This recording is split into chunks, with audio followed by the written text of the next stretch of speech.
I'm Janie Fouke. I'm the Dean of Engineering at Nanyang Technological University. And this is the annual Global Tech meeting. Now, Global Tech is a group of 7 universities. You know who you are. And usually every year, the board meets. I've been to the board meetings. You don't want to have to do that. And then there's a symposium or a seminar on the topic that's of interest to the local university. So that's going on right now, and the topic is engineering and biology. Now, our president, Bertil Anderson, who's also president of Global Tech this year, approached me last year and he said, you know, there's no real continuity, and what we do doesn't trickle down to the faculty. He said, do something. Get the engineering deans together and do something that might have a bigger and longer lasting impact. So I said, okay. And of course, MOOCs were just all the rage. So we put together an agenda. We made a plan to invite a stellar group of speakers. Everybody, or either they sent a delegate or they said yes, so here we are. We've got extra guests from some of the universities. I was hoping we'd get pedagogy people, technology platform people, engineering educators, and we've got a mix in the room of folks like that. I think no one in the room has taught an MOOC yet. Is that right? I think that's right. There are a couple of people who are sort of supervising, and a couple of people are planning it. So, so that's the profile of the people who are here. Now, I want to make 3 points. First point, and I'm going to make this first, and I may make it last as well. We're recording these talks. So speakers, this is the boundary that you must stand in. You must stay in this box because we're focused on you right now. We're not prepared to follow you around the room. Okay? Everybody, we need to get motion and sound to a minimum, because if you're up moving and walking in front of the camera, then that's going to be what we have as we go to use these lectures later so others can see them. Sound needs to be kept to a minimum. That means cell phones. So they need to be off. Otherwise we will hear them. And then we're going to hold questions until the end of each speaker's talk, because we can't really be following you around as you were speaking and interrupting the speaker. So we're going to try and reserve 10 minutes at the end of each talk for questions. So we'll hold that then. Now, point two, why in the world would you want to offer MMOC courses? And I would say that there's several reasons, and I think by the end of the day we may come up with even more reasons. And it's not for everybody, not for every institution, not for every faculty member.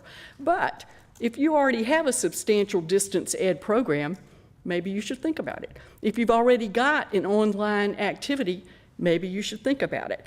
Some people are offering these courses as a service to a greater community, but then you have to figure out what community you want to serve. It may be your own campus, it may be your state, it may be your nation, or it may be anybody who wants to know about what you're expert in. Financial incentives. Some schools, some other folks have talked to me, and that's clearly one of the things that's driving some of the individuals and some of the institutions. Think about that. Some places, the MMOC activities can increase graduation rate, can increase access to an education or a degree. That's another set of reasons why some institutions are interested. And then the final one that I'm going to mention today is the one that I was first interested in about 14 months ago, and that is the branding, the marketing. This is a club you may want to be in. And so that's another reason. Now, the other side of that coin, and this is point 3, and then I'm going to sit down and let you get to the meat of the people who are here to share with us their education.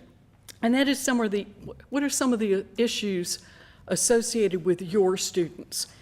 And that includes, and your faculty. That includes ownership of content, so intellectual property issues, control of content. This is the issue if you've been reading San Jose State's objections lately. Control of content is a big issue. Quality control is a big issue, because if you aren't the one managing the faculty who are delivering the curriculum, how are you confident completely about what they're doing? Improved learning is a big issue. Many institutions who've tried activities such as this have found that it really amplifies the power of what goes on in the classroom. So that may be another reason why you would think it would be advantageous for your institution's students and faculty.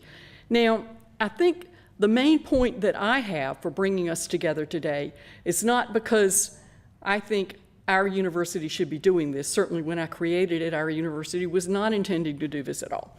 And it's not because I think the students that I teach necessarily need to have access to these courses, although that's really interesting. It's also interesting to me late at night when I log on and look and see what's going on.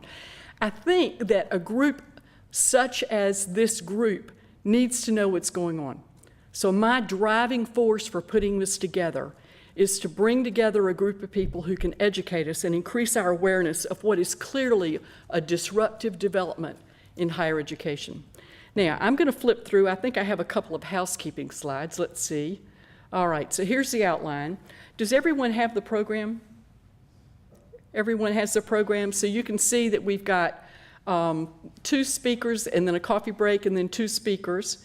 And then tomorrow we've got the same sort of thing, a bit of time to think a little bit about what we observe and think about and observe today, and then 3, 4 speakers tomorrow, and then a discussion. So it's a very simple program. I think you're going to find the speakers to be fascinating, and I'll remind you once again, please keep motion and sound to a minimum. Turn your cell phones off, please, and by all means, keep your questions till the end of a talk so we are interrupting the flow of the speakers. Now, the first speaker